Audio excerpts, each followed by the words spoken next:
ജീവിതത്തിൽ വലിയ സ്വപ്നങ്ങൾ കാണുന്നവരെ പരീക്ഷിക്കാതിരിക്കാൻ വിധി ഒരിക്കലും അനുവദിക്കുന്നില്ല.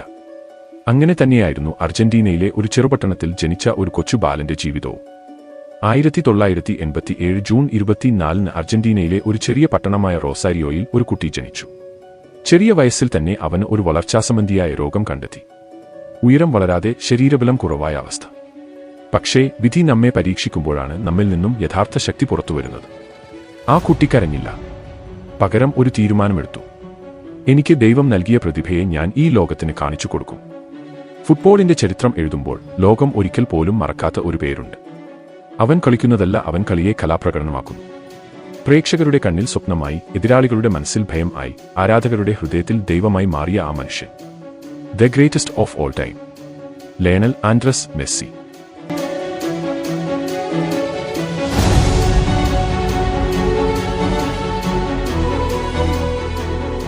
പക്ഷേ ഇന്ന് ഞാൻ നിങ്ങളോട് പറയുന്നത് ഒരു സൂപ്പർ സ്റ്റാറിന്റെ കഥ മാത്രമല്ല. സ്വപ്നം, സമരം, സഹനം, സമർപ്പണം എന്നതിന്റെ ജീവിതകഥയാണ്. തന്റെ രോഗത്തിന്റെ ചികിത്സയ്ക്കായി പ്രതിമാസം വലിയ ചിലവ് വേണമായിരുന്നു. മെസ്സിയുടെ കുടുംബത്തിന് അതൊക്കെ വഹിക്കാൻ കഴിയുന്നതിലും അപ്പുറമായിരുന്നു. കഴിവുണ്ടായിരുന്നിട്ടും അന്നത്തെ പല ക്ലബ്ബുകളും അവനെ ഏറ്റെടുക്കാൻ തയ്യാറായിരുന്നില്ല. പക്ഷേ ബാഴ്സലോണ ക്ലബ് മുന്നോട്ട് വന്നു. 13 വയസ്സുള്ള മെസ്സി അമ്മാവനെ കൂടെ കൂട്ടി യൂറോപ്പിലേക്ക് പോയി. ചെറിയ ശരീരവും വലിയ സ്വപ്നവും എടുത്ത് അവൻ പുതിയൊരു ജീവിതത്തിന്റെ യാത്ര തുടങ്ങി. അവൻ ലോകത്തിനു മുന്നിൽ തെളിയിച്ചു, ചെറുതായ ശരീരത്തിന് വലിയ സ്വപ്നങ്ങളെ തടയാൻ കഴിയില്ല.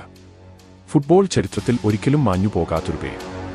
പുലിയുടെ ചാരുതയും മിന്നലിന്റെ വേഗതയും മായാജാലക്കാരന്റെ സ്പർശവും ചേർന്നൊരു അത്ഭുതം. ലോകം ആരാധിക്കുന്ന പ്രതിഭ. പുല്ലിൻ പച്ചപ്പിൽ കാൽത്തുമ്പിനാൽ ഫുട്ബോൾ കൊണ്ട് നൃത്തം ചെയ്യുന്നവൻ.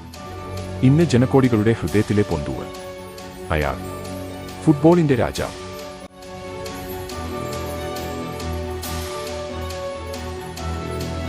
ഞാൻ ഫുട്ബോളിനായി ജനിച്ചതാണ്. ആർക്കും എന്റെ വിധി മാറ്റാനാവില്ല. ലോകം നിങ്ങളോട് ഇമ്പോസിബിൾ എന്ന് പറഞ്ഞാൽ നിങ്ങൾ തെളിയിക്കണം ഐ ആം പോസിബിൾ. മെസ്സി പന്തിൽ കാൽ വെച്ചാൽ പ്രതിരോധകർ വിറയ്ക്കും, സ്റ്റേഡിയം നിലവിളിക്കും, സമയം നിശ്ചലമാകും. അവന്റെ കാലുകളിൽ അതൊരു കളിയല്ല, അത് ഒരു കലയാണ്, ഒരു കവിതയാണ്, പ്രണയത്തിന്റെ, ഭാവുകത്വത്തിന്റെ, വേദനയുടെ സംഗീതമാണ്. ഓർക്കുക, മഹത്വം വാക്കുകളിൽ അല്ല, മഹത്വം പ്രവൃത്തികളിൽ ആണ്. അവൻ തോറ്റു, അർജന്റീനക്കായി ഫൈനലുകളിൽ കരഞ്ഞു. ലോകം പറഞ്ഞു മെസ്സിക്കൊരു രാജകിരീടമില്ല. പക്ഷേ ചാമ്പ്യന്മാർ തോൽക്കാത്തവർ അല്ല, ചാമ്പ്യന്മാർ വീണാലും വീണ്ടും ഉയർത്തെഴുന്നേൽക്കുന്നവരാണ്. ജീവിതം നിങ്ങളെ തകർക്കും, പക്ഷേ ഒരു ദിവസം ആ കണ്ണുനീരിന് വിലയുണ്ടാകും. ലോകത്തിലെ മികച്ച കളിക്കാരനുള്ള പുരസ്കാരം, 4 ചാമ്പ്യൻസ് ലീഗ് കിരീടങ്ങൾ. 2022 ലോകകപ്പ് അർജന്റീനയെ 36 വർഷത്തിനു ശേഷം ലോകകപ്പ് കിരീടത്തിലേക്ക് നയിച്ചപ്പോൾ ലോകം മുഴുവൻ കരഞ്ഞു, കൈയടിച്ചു. ആ ദിവസം മെസ്സി വെറും ഒരു കളിക്കാരനല്ല, ഒരു രാഷ്ട്രത്തിന്റെ സ്വപ്നമായി, ഒരു ലോകത്തിന്റെ പ്രചോദനമായി മാറി. അത് ഒരു ജയം മാത്രമല്ല, അത് വേദനയ്ക്കെതിരായ പ്രതികാരം, സംശയത്തിന് മറുപടി, ചരിത്രത്തിന്റെ പുനർലേഖനം. ശരീരത്തിന്റെ വലിപ്പമല്ല, ഹൃദയത്തിന്റെ വലിപ്പമാണ് ലോകം മാറ്റുന്നത്. വേദന നമ്മുടെ ഇന്ധനമാണ്.